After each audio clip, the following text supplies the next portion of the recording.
Esse tema se aproxima bastante de uma bem-aventurança que Jesus trouxe para nós, que é bem-aventurados os pacificadores, porque serão chamados filhos de Deus. E para poder conversarmos sobre espiritualidade das relações, já que a gente está querendo viver e conviver em paz, a gente precisa conversar sobre essa bem-aventurança, porque Jesus nos orienta como podemos viver em paz, né? Então, nessa bem-aventurança que diz que a gente é bem-aventurado se a gente pacificar os lugares onde a gente vai, e que se a gente adotar esse lugar como sendo a nossa norma de conduta, mas não uma regra, mas um modo da gente ser, Jesus qualifica esse comportamento como sendo aquele que nos qualifica a sermos chamados filhos de Deus. Pode ser que a gente fique pensando, mas a gente é filho de Deus de qualquer jeito? Sim, todos somos filhos de Deus, mas quando ele usa esse termo, ser chamado filho de Deus, ele está dizendo assim, o que identifica você nessa relação com Deus? Sim, todos nós somos filhos de Deus, mas se a gente pudesse se questionar sobre a essência da nossa relação, o que caracteriza essa relação e as diferencia de todas as outras relações que a gente estabeleça no mundo? Se eu pensasse numa relação com um funcionário, se eu pensasse numa relação com uma pessoa que vende jornal, as outras relações em geral, elas têm algo que as caracteriza como sendo aquilo que é a essência daquela relação, né? Na nossa relação com Deus, a essência da nossa relação é essa, ser pacificador. Então, não é uma condição para a gente ser filho de Deus, porque não existe condição para isso. Jesus está salientando para a gente qual é a essência dessa relação divina. Então, significa que cada vez que eu tenho uma relação pacífica com alguém, cada vez que eu tenho uma atitude pacífica, nesse momento, eu estou manifestando, eu estou exibindo a minha qualidade de filho de Deus. Eu estou deixando claro o quanto filho de Deus, o quanto eu, nessa relação divina, manifesto esse divino nas minhas ações cotidianas. Então, vamos pensar o que é ser um pacificador, né? Porque uma coisa é a gente pensar nos grandes missionários, né? Se a gente pensar nos pacifistas, né? São pessoas que têm uma estrada espiritual grande, têm um amadurecimento espiritual de bastante intensidade, diferente da gente. Nós estamos aprendendo a amar, estamos aprendendo a fazer paz nos nossos ambientes, estamos ainda no comecinho. Mas a gente já pode olhar para eles e entender como meta, né? A gente olha para Jesus, a gente vê nosso modelo e guia, como podemos ser, né? Mas vamos pensar então no nosso cotidiano. O que seria a gente ser um pacificador nas nossas relações? Então, repetindo aqui, cada vez que eu sou um pacificador ali nas minhas ações cotidianas, nas minhas relações de um modo geral, eu estou exibindo a marca de Deus, né? E quem é o maior beneficiário disso somos nós mesmos, né? Então, vamos pensar nesse lugar de pacificador que Jesus está convocando a gente para pensar. Então, olha só, pacificador é aquele que lida com conflitos, não é? Uma coisa é se eu for um pacificador de conflitos gerais, externos. Mas vocês concordam comigo que para eu ter altura moral, para eu ter condição de me colocar pacificador de qualquer outra pessoa, de qualquer outra relação, de qualquer outro lugar ou espaço, eu preciso pelo menos ser alguém que está em contato com seus próprios conflitos, porque senão seria uma hipocrisia isso, né? Não seria algo consistente, real. Porque se eu me coloco para ser algo com os outros, eu minimamente preciso estar em trabalho ou em conexão comigo nesse mesmo assunto. Então, se eu me coloco para ser pacificador nos ambientes aonde eu vou, mas eu não olho para os meus conflitos internos, eu não consigo nem sustentar esse lugar com os outros. Então, um pacificador é aquele que está no desejo sincero e na luta e no esforço de cuidar dos seus conflitos internos. Diga-se de passagem também que aquele que tem muito tumulto interior, do lado de fora vive arranjando confusão, porque a nossa vida é um espelho da nossa vida interior, né? O que nos atrai no mundo e o que a gente rejeita no mundo tem a ver com as nossas identidades interiores. O nosso mundo exterior, seja ele em que âmbito a gente puder pensar, profissional, afetivo, familiar, social, ele é ressonância das vibrações que moram no meu coração. Então, é por isso que Jesus vai dizer que o reino dos céus está no coração do homem. Porque a nossa felicidade ela não está do lado de fora em nenhum lugar físico. A nossa felicidade está nesse coração tranquilo, verdadeiro, sincero, amoroso, autêntico, divino, que é a gente por dentro. Deus mora no nosso coração, não é? Estamos mergulhados em Deus, nós nos movemos e existimos em Deus, isso significa estou em consonância, em ressonância com Deus. Só que quando eu estou desviado totalmente disso e vivo uma vida violenta, sou violenta com os outros, violenta comigo mesmo, eu estou profundamente afastado da lei de amor que rege a nossa relação com Deus. Então, toda vez que a gente se afasta das leis divinas, a gente adoece, porque a gente não aguenta a nossa imaturidade moral, a gente não aguenta a força das nossas sombras interiores, que se assemelham e se sintonizam com as sombras no nosso entorno. Então, para a gente poder querer um mundo de paz, se a gente deseja tanto viver a paz do mundo, a gente precisa começar a trabalhar pela nossa paz interior. A gente precisa pacificar as guerras interiores que o nosso coração tem. E enquanto a gente estiver nessa luta de cuidar da nossa dor interior, a gente vai se interessar, pelo lado de fora, por tudo que for semelhante a esse esforço.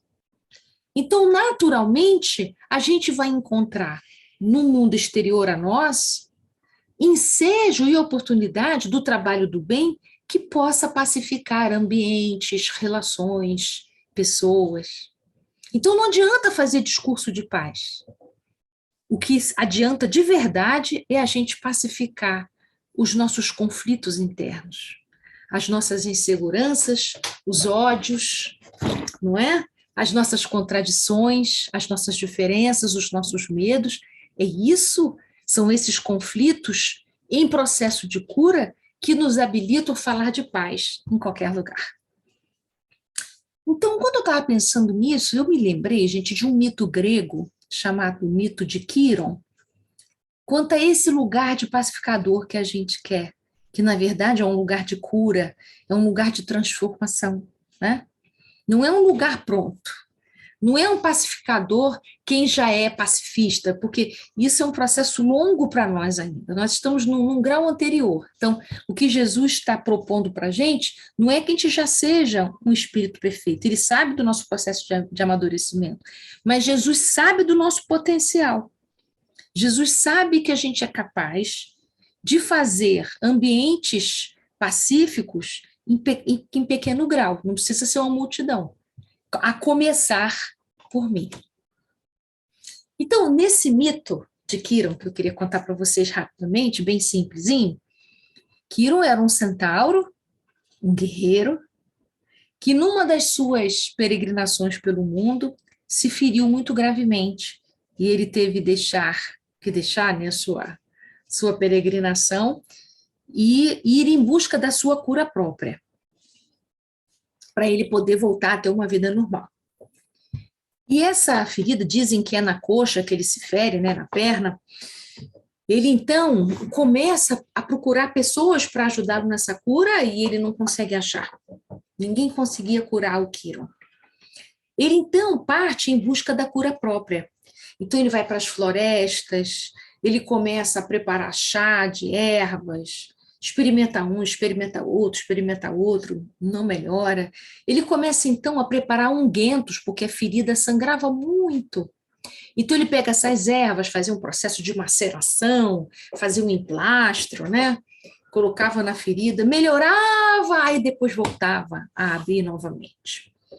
E ele pesquisou muitas ervas mesmo, alimentos, maneira de cuidar. Ele assim, se especializou assim, na busca da cura própria. Mas ele nunca conseguiu se curar. Melhorou bastante, mas nunca ficou completamente curado. O interessante desse mito é que Quiron, ao longo do tempo, ficou conhecido como sendo o curador ferido. Por que curador? Porque todo mundo que tinha alguma ferida procurava Quiron porque sabia que ele tinha pesquisado muito e que ele tinha experimentado muito para se curar. Então, cada pessoa que se feria procurava Quiron e ele sabia oferecer o chá correto, preparava pomadas, ungüentos, emplastros, enfim, para que as pessoas pudessem se curar. E assim foi a vida inteira. E Quiron, esse prefixo da palavra cirurgião, que é o prefixo que quer dizer mão, foi utilizado para muitas palavras, né? Que diz dizer aquele que tem habilidade com as mãos, né? Poder de cura com as mãos. Mas o que é interessante nesse mito que eu queria trazer para vocês, e tem a ver com a nossa conversa de agora, é que Quiron tinha altura moral para ser um curador, porque ele cuidava da ferida própria. Trazendo aqui para a nossa conversa sobre o ser pacificador que Jesus nos convida para que a gente possa ser reconhecido como filho de Deus, aquele que leva a paz por onde anda. Nós somos como Quiron. Se a gente quiser habitar esse lugar que Jesus nos convida, é um lugar assim como de Quiron é. Aquele que tem um esforço em pacificar seu mundo interno é que tem condição moral de ajudar na paz do mundo, auxiliando nos pequenos espaços onde convive a proporcionar a não violência. Porque paz é não violência, né, gente? Então, a gente só tem moral de poder trazer água para aqueles momentos incendiosos das nossas famílias se eu estou num processo de trazer água também para os fogos internos que habitam o meu coração.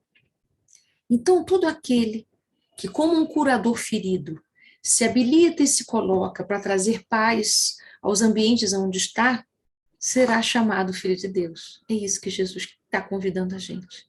Agora, vamos conversar um pouquinho mais sobre esses conflitos internos, isso que incendeia nosso coração.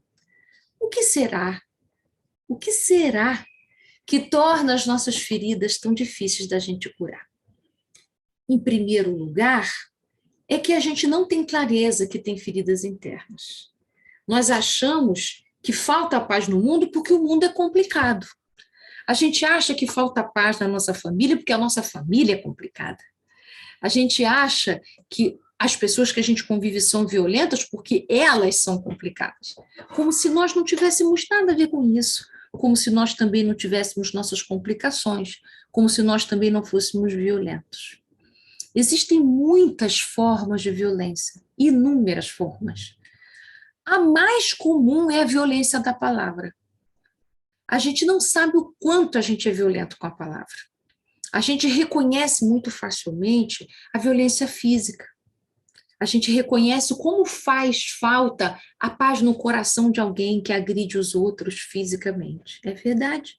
A gente conhece os conflitos entre os países. A gente agora tem a Ucrânia e a Rússia nesse conflito tão grande. Já passamos por guerras mundiais, guerras do Vietnã, tantas guerras a gente já ouviu falar, e a gente é capaz de reconhecer a violência que acontece, em que um país não vê o outro, não respeita as fronteiras do outro. Mas a gente pouco sabe sobre a violência que a gente promove junto de nós mesmos, nós conosco, e nós com os nossos queridos, que a gente chama de queridos, que a gente convive, através da palavra. Eu costumo dizer que a ironia é uma das maiores armas que a gente utiliza e que não fica claro para nós que aquilo é violento, porque tem tom de brincadeira. Mas toda ironia, ela é carregada de, como é que eu posso dizer isso? De vibrações muito pesadas. E, segundo os espíritos nos esclarecem, em vários lugares, né, gente? André Luiz esclarece no livro Entre a Terra e o Céu, Kardec esclarece no livro Obras Póstumas, tem várias páginas de Emmanuel esclarecendo isso, que a nossa palavra é vibração, o nosso pensamento é vibração. Quando a gente emite uma palavra violenta, quando a gente pensa em palavras violentas, esse raio, essa energia, essa vibração, essas ondas eletromagnéticas alcançam as pessoas do nosso entorno, né? Então, quando a gente acha que o fato da gente não bater com a mão, a gente pensou, mas não bateu, isso é inofensivo, não é verdade. Porque todo gesto físico, ele é antecedido por uma atitude mental. Assim, é explicado no livro Entre a Terra e o Céu. A atitude mental antecede os atos concretos e físicos que a gente faz. E no livro Obras Póstumas, os espíritos nos esclarecem, na verdade é Kardec que vai esclarecer isso, bastante organizado, que antes da gente ter qualquer comportamento concreto, energeticamente a gente já realizou todos os atos. Pode ser até que a gente nunca concretize, mas nós já estamos com esse ato no nosso campo mental. Aliás, nós estamos criando nosso campo mental ininterruptamente todo dia. Todo dia a gente alimenta, igual a gente molha uma planta todo dia, a gente rega para ela crescer, nós também, todo dia, nós alimentamos nosso campo mental. Qual é o tipo de energia que a gente está reproduzindo, multiplicando em torno dos nossos passos através do nosso pensamento? E é impressionante. Quando a gente presta atenção no tipo de pensamento que nos atravessa o dia todo, a gente vai perceber que tem muitos pensamentos que não são nossos, mas a gente não faz nenhum tipo de anteparo. Então a gente acolhe e eles passam a ser nossos. Então, comentários negativos, fofocas, conversas, intrigas, palavras violentas, palavras de baixa qualidade moral. Se a gente se acostuma a pronunciar isso, se acostuma a repetir isso sem pensar, reproduz discurso que todo mundo fala, isso passa a fazer parte do nosso patrimônio, gente, do nosso patrimônio energético. Então, ao invés de nos tornarmos pacificadores, nós seremos um ponto obscuro que contribui negativamente nos espaços onde a gente estiver, mesmo que a gente fique calado. Onde a gente vai, a gente leva aquela nuvenzinha negra. E as pessoas à nossa volta sentem essa vibração negativa. Vocês já repararam que tem pessoas que, onde quer que elas vão, acontece confusão e discussão, que a gente chama de pessoas tóxicas? Nós podemos ser um desses, talvez numa menor monta. Então, o que é importante da gente começar a compreender? Nós que temos esse conhecimento espiritual, nós não podemos dar bobeira, né? Nós que temos esse entendimento que somos chamas vivas do amor de Deus, por que não espalhar o amor de Deus? Por que a gente, de uma maneira tão desatenta, espalhamos discórdia, espalhamos negatividade, desesperança, negatividade, comentários negativos que, ao invés de estimular as pessoas, desestimulam? Então, é hora da gente começar a pensar qual é o tipo de hálito espiritual que eu estou emitindo todo dia. Se a gente escova o dente, se a gente limpa os nossos dentes e a gente usa uma pasta de dente cheirosa, onde a gente vai, as pessoas sentem o nosso hálito gostoso, prazeroso de ficar perto, de conversar. Agora, se eu não faço higiene da minha boca, qualquer pessoa que eu vou conversar, sai aquele hálito difícil do meu estômago, que as pessoas sentem repulsa, né? Então, se bem que agora com a máscara, né, minha gente, todo mundo disfarçou aí o cuidado com os dentes. Mas pensa isso em relação à nossa alma.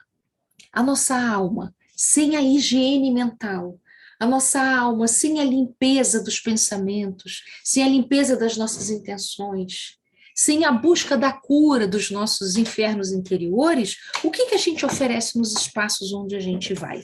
A gente oferece agressividade. Somos aquele palito de fósforo prontinho para poder acender e pegar fogo. Então, eu dei o exemplo da ironia, né? Comentários irônicos.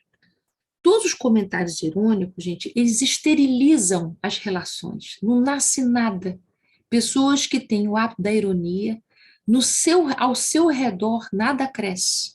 Tudo fica curto. É uma questão da gente prestar atenção. Porque a ironia, ela esteriliza relações, afasta afetos.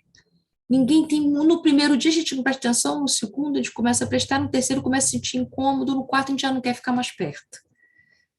E a gente não sabe que é por causa da ironia. E nem mesmo o irônico sabe disso.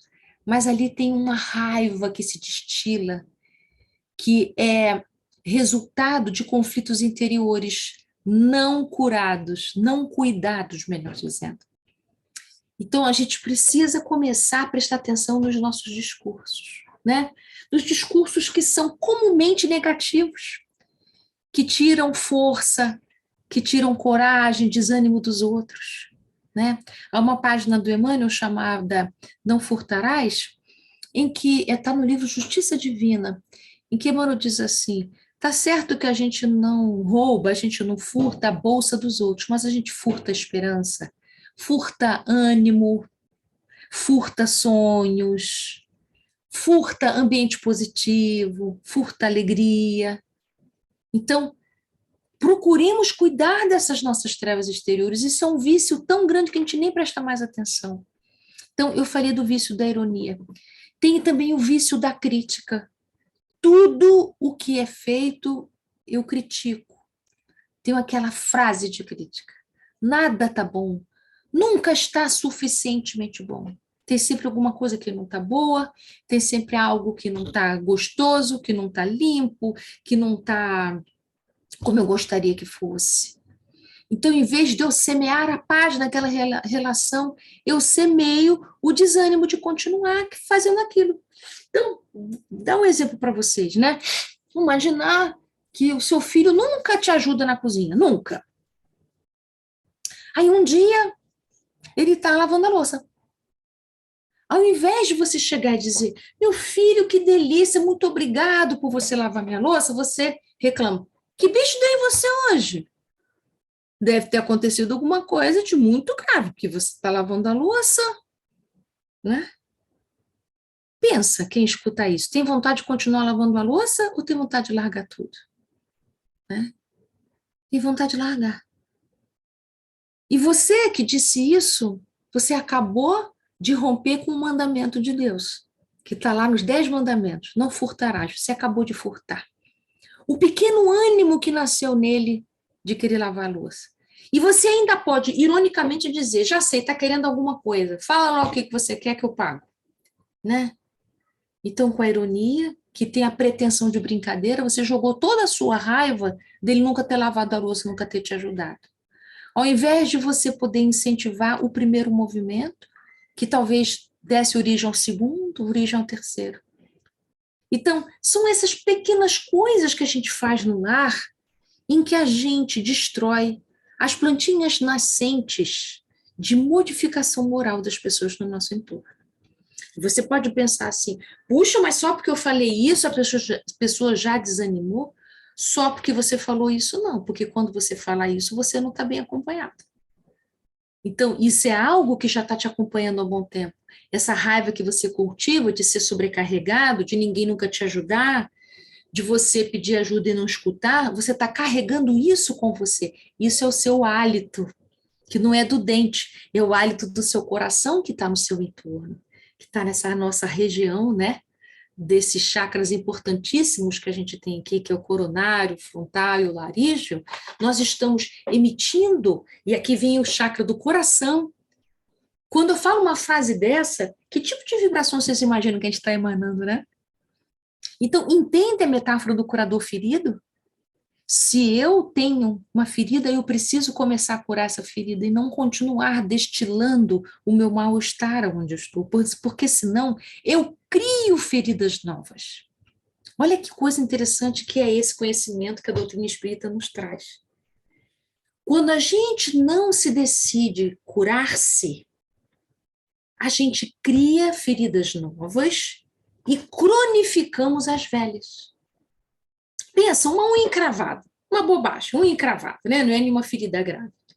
Mas se você não vai curar essa ferida da sua unha que está machucada, qualquer topada, qualquer pessoa que pisar no seu pé, além de doer muito, vai tornar aquele local mais ferido ainda. Então, quando a gente não começa um processo de autoconhecimento, quando a gente não processa nenhum movimento de cura, de cuidado de si mesmo, de cuidar dos conflitos internos, nós contribuímos para a falta de paz no mundo. Nós contribuímos para cronificar as dores que já são tão grandes no nosso coração. Então, eu dei o exemplo da ironia, dei o exemplo da crítica, agora eu queria dar o exemplo da indiferença, que é quando a gente acha que é melhor não falar para não gritar, para não explodir, mas aí eu faço de conta que a pessoa não existe. Então, eu não dirijo a palavra. Se ela está na sala, eu vou para o quarto. Se ela está no quarto, eu vou para a sala. Se ela estiver na cozinha, eu vou para a varanda. Se ela estiver na varanda, eu vou para a cozinha. E vou brincando de gato e rato na casa, entendendo que assim o outro vai pensar o que eu quero ou vai fazer o que eu quero. Quando, na verdade, a indiferença, aspas, indiferença, quer dizer, indiferença não quer dizer que eu nem ligo, quer dizer que eu ligo tanto, tanto, tanto, que endureço o meu coração. Então, na indiferença, que tipo de companhia espiritual eu estou trazendo para mim? Espíritos que pensam assim, é isso mesmo, nessa família ninguém te dá valor mesmo, não. É isso mesmo, na sua família não tem ninguém que pensa como você. Então, são espíritos que vão incensar sementes que eu tenho de orgulho. E aí, então, gente, a indiferença, o milindre, são filhos do orgulho. Isso está no livro O Espírito da Verdade, o filho do orgulho. Então, se você acha que ficando calado e não compartilhar o que não está bem para você, que assim você vai resolver alguma coisa, a bela notícia, ou triste notícia, é que isso é igual uma ferida não curada, igual a sua unha encravada que você vive dando topada, vai cronificar. Então eu começo não falando, depois eu começo nem dirigindo o olhar, depois eu começo a evitar a sua presença, e com o tempo a casa vira um hotel. A casa vira terra de ninguém. Ou então é uma casa de egoísmo, que é cada um só cuida do seu, para não ter que estar com o outro para se haver. Quando, na verdade, quando Deus nos coloca no mesmo grupo familiar, ou se isso acontece no seu trabalho, é porque é neste grupo, é nesta convivência, que você precisa se desenvolver, porque é nela que tem os elementos necessários, recursos necessários para o seu amadurecimento. Se fosse em outro lugar, Deus teria te colocado lá, Deus não se equivoca, não. Se é nesse grupo, é porque esse grupo tem o que você está precisando. Então, Deus não iria ter esse trabalho todo de nos colocarmos num grupo para a gente viver indiferente, sem falar, sem se comunicar, sem dirigir a palavra. Isso é, em outras palavras, uma tremenda criancice, né? Porque, segundo Joana de Ângeles, quem está dominando a sua vida é a sua criança ferida. Por isso que eu estou falando que é uma tremenda criancice, tá? É uma palavra simples para a gente poder encontrar algo um pouco mais complexo. As nossas feridas emocionais, elas começam na infância, nessa vida, mas nós trazemos feridas emocionais de outras reencarnações. E elas são reeditadas, revividas, multiplicadas, se a gente não se coloca para curar. Cada ferida que a gente traz da nossa história de vida, que na vida adulta eu não me coloco para fazer um processo de ajuda interior, eu vou me tornando um canceroso da alma, gente. Porque ferida não curada vira úlcera. Úlcera não curada, o que que vira? Né? Necrosa tecidos. Então, a gente precisa começar a entender que se eu quero a paz do mundo, eu preciso começar a pacificar as minhas relações ali no cotidiano através da pacificação do meu coração. Percebem que é uma reação em cadeia? Aquele que está investindo na sua pacificação interna, ao mesmo tempo, está investindo na pacificação das suas relações, porque quando a gente começa a pacificar os nossos mundos interiores, nós nos tornamos pessoas diferentes, nos tornamos mais tolerantes, nos tornamos mais compassivos com os defeitos dos outros. Na verdade, aí aparece a indulgência. Vocês sabem o que é indulgência? Indulgência era, na época do cristianismo, né, do início, lá das igrejas, mais do catolicismo, quando uma pessoa fazia muitos pecados, ela pagava por uma carta de indulgência que era emitida pela igreja, perdoando o pecado daquela pessoa. Então ela ficava livre novamente, mas ela tinha que pagar. Então era uma carta de indulgência, ou seja, é um indulto, é concedido a ela a remissão daqueles pecados. Assim como os presos, na época de Natal, têm o indulto de Natal, ou seja, na época do Natal, eles têm permissão para serem livres durante um pequeno tempo. Então, essa palavra indulgência ficou muito marcada por isso. Mas na questão 886 do Livro dos Espíritos, quando Kardec pergunta sobre a caridade, como entendia Jesus, os espíritos colocam a indulgência. O que é indulgência num sentido espiritual, já que não é mais uma carta que a gente paga, né? É porque a indulgência é quando eu tiro o foco da imperfeição. Então, ser indulgente para com o outro é quando o outro erra e eu não fico com uma lanterna em cima dele. Você errou naquele dia, mas naquela última vez, há 50 anos atrás, você não fez isso, você fez aquilo, parará, parará, parará. Isso é falta de indulgência. Passou o tempo, passou as circunstâncias e eu continuo mostrando o seu erro, a sua falha. Todos nós precisamos de indulgência, porque todo mundo erra, eu também, você também. Então, quando os espíritos dizem precisamos de perdão, de indulgência e de benevolência, nesses três lugares, a gente precisa muito desses três movimentos para o nosso coração se pacificar. Porque no mundo de provas e expiações, em que nós somos tão suscetíveis ao erro, à falha, ao deslize, quem de nós tem moral para dizer que o outro não merece a indulgência? Então, nós precisamos da indulgência uns com os outros e indulgência para conosco mesmo também. O que é ser indulgente para comigo? Quando eu deslizar, quando eu errar, olhar para mim e pensar, eu não sou somente esse erro, nenhum erro me define. Mas eu posso retificar essa minha falha. Eu posso fazer diferente da próxima vez. Eu vou me esforçar para fazer diferente. Eu sou um curador ferido, né? Então, quando a gente começa a entender isso, eu então diria que o nome disso é olhar para as nossas relações pela lente da espiritualidade. É quando eu entendo que as relações, sejam elas quais forem, gente, no lar, no trabalho, no seu condomínio, com seu síndico, os vizinhos do seu prédio, os seus amigos de infância, os inimigos do bairro, não importa. Qualquer relação nossa, ela é uma relação de ordem espiritual, sim, porque Jesus disse que Deus é nosso Pai e todos nós somos irmãos. Isso é de uma profundidade e de uma dor tão grande para a gente, porque a gente só queria que fosse nosso irmão quem é legal com a gente. Não é difícil imaginar que Hitler é nosso irmão? Não é difícil imaginar que o criminoso que saiu nos jornais é meu irmão também? Não é difícil imaginar que o síndico que eu brigo todo dia e que eu queria que ele saísse do meu prédio, não morasse nem mais no meu prédio, ele é meu irmão? E se ele é meu irmão, tudo o que acontece com ele me toca. Porque tudo o que acontece comigo toca aos outros também. Nós vivemos uma relação de solidariedade tal, foi assim que Deus nos criou, essa é a nossa condição humana, nós somos feitos do mesmo tecido. Estamos todos mergulhados no fluido cósmico universal e dá a impressão que nós somos indivíduos separados. Numa certa forma, sim, fisicamente a gente pode ver a separação, mas energeticamente não. O que acontece com a população na África impacta o mundo inteiro.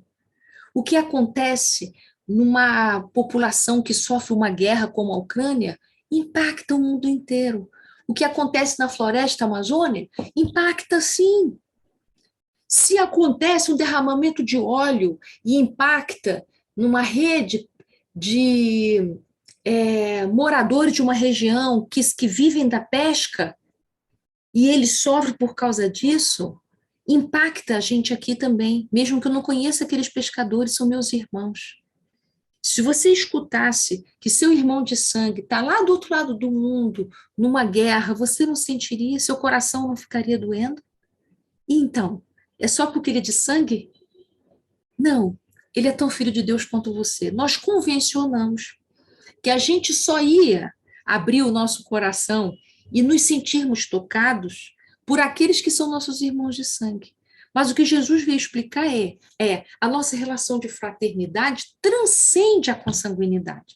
Por isso que ele diz, quem são meu pai, minha mãe, meus irmãos? Naquela passagem em que a família de Jesus vem procurar por ele, né? Pede para ele vir para fora, achavam que ele não estava bem da cabeça, pedem para ele vir para lá de fora, e aí quando os apóstolos falam para ele, olha, mestre, sua mãe, seus irmãos estão lá fora lhe chamando, ele então diz, quem são meu pai, minha mãe, meus irmãos? Aí ele aponta para as pessoas que estavam ali diante dele e diz, esses são meu pai, minha mãe, meus irmãos.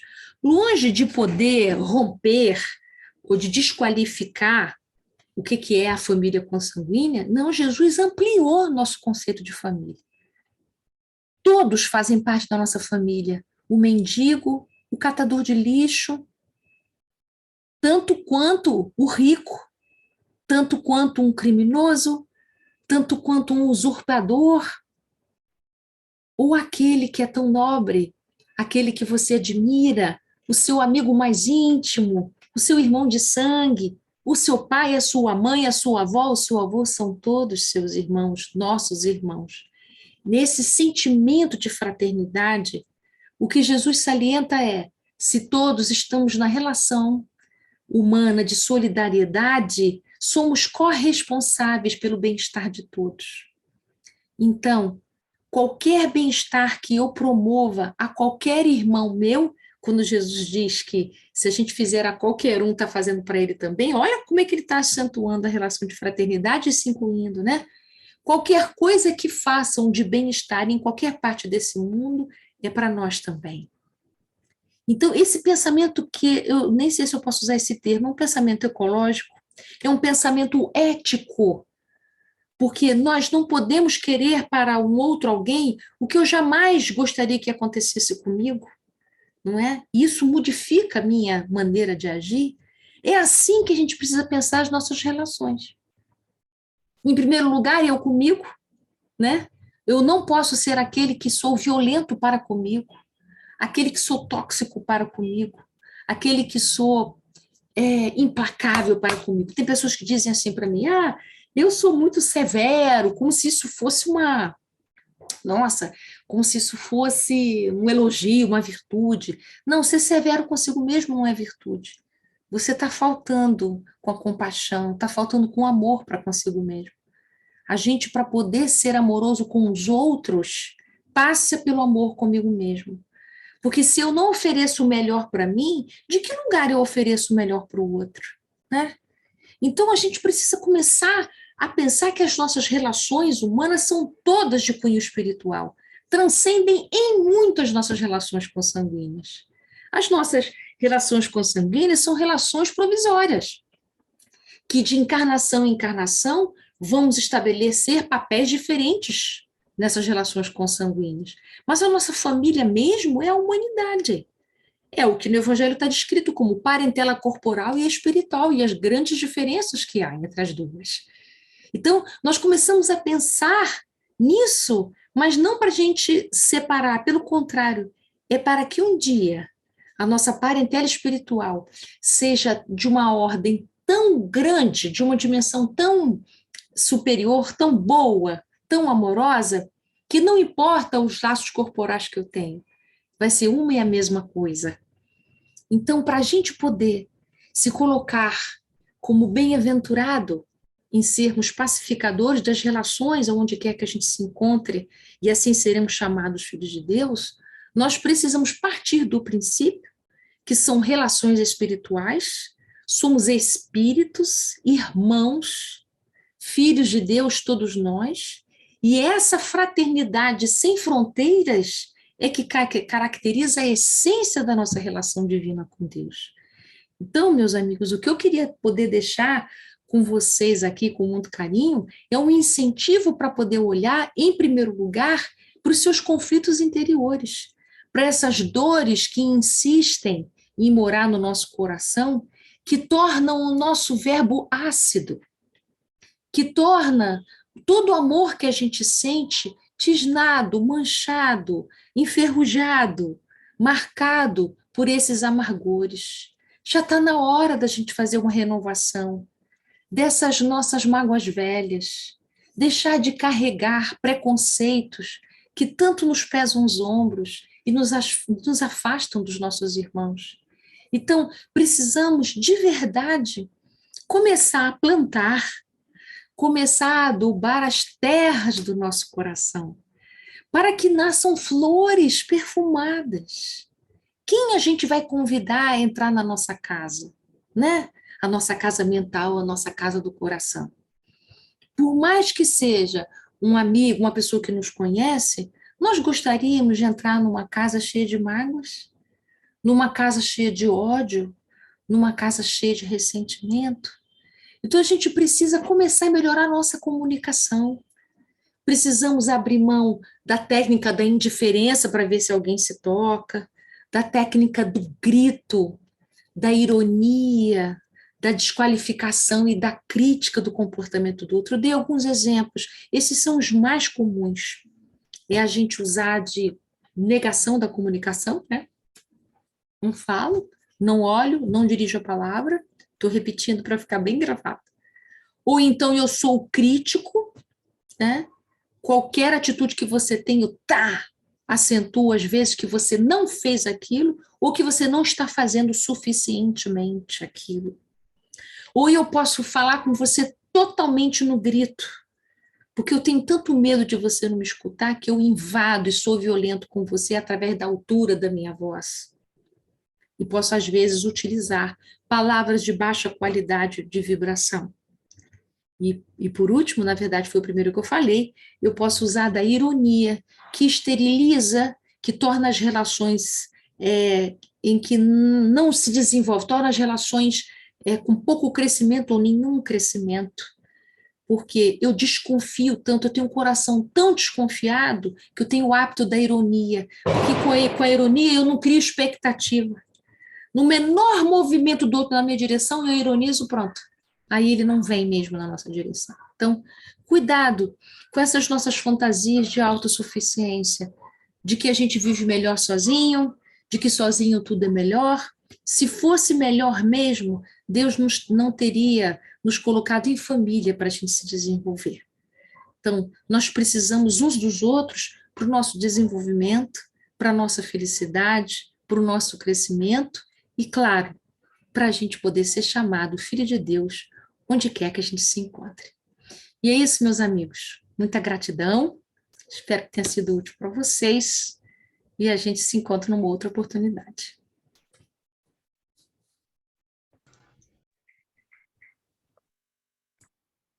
Então, Ana, a nossa gratidão. Mas agora nós vamos pedir ao nosso companheiro Mike, que está nos dando a alegria, a satisfação, né, de estar conosco nesta noite, mesmo que virtualmente, onde ele irá fazer uma apresentação de uma música para a gente fazer o encerramento da nossa reunião da noite de hoje.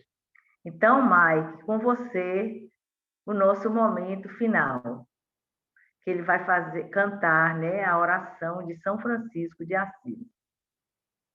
Bem-vindo, Marcos.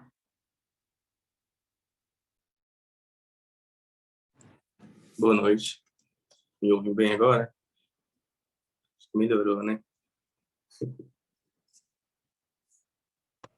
Então vamos lá. Agora tá melhor, eu vou viu, fazer... Ficou melhor. Oi? Ficou melhor agora o áudio. Valeu. Eu vou fazer aqui a música Oração de São Francisco, para a gente se acalmar agora, usar ela como nossa prece final aqui, tá? Então, quem quiser ir em casa, cantar junto, fechar o olho.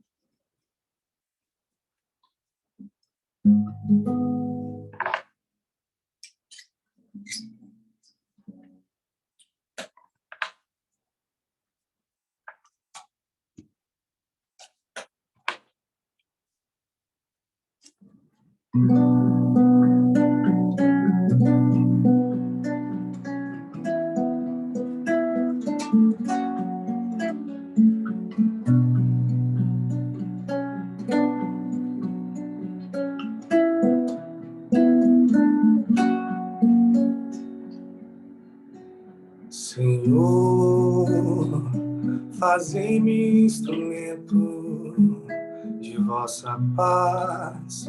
Onde houver ódio, que eu leve o amor. Onde houver ofensa, que eu leve o perdão. Onde houver discórdia, que eu leve a união. Onde houver dúvida, que eu leve a fé. Onde houver erro, que eu leve a verdade. Onde houver desespero, que eu leve esperança. Onde houver tristeza, que eu leve alegria. Onde houver trevas, que eu leve a luz. Ó Mestre, fazer que eu procure mais consolar que ser consolado, compreender que ser compreendido, amar que ser amado, pois é dando que se recebe, é perdoando que se é perdoado, e é morrendo que se vive para a vida eterna.